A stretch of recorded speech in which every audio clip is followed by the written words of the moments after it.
Your Defiant Child and Your Defiant Teen are two books that were written by Dr. Barkley.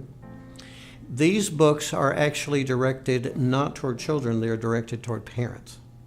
It's interesting.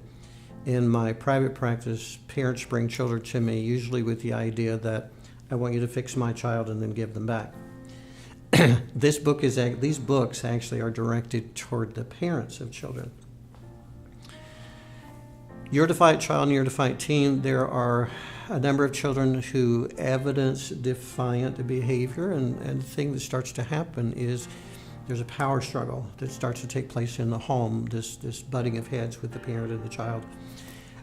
Typically, that would be because the parent is relying on a power differential to be able to maintain control. That's effective when the child is smaller than you. The child is not as smart as you. The child is not as verbal as you.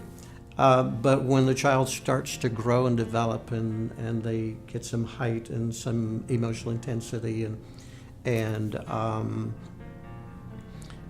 they start to expand their freedom, they fight back. And so then there becomes this verbal sparring and this conflict, this contest, this power struggle.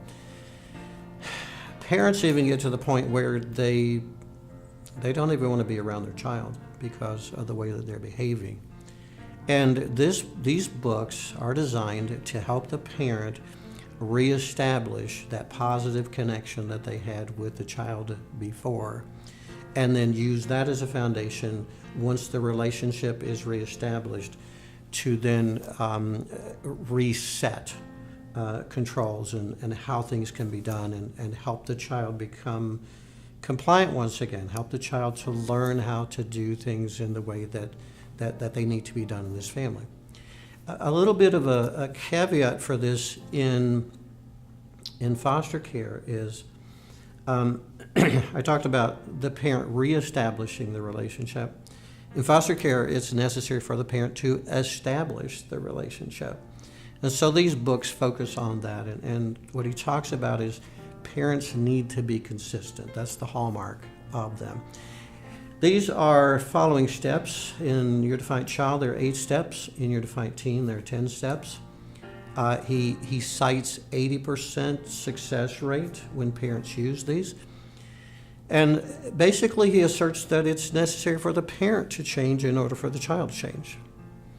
And most parents find comfort in that because they finally have the ability to control something that they actually have control over, which is themselves.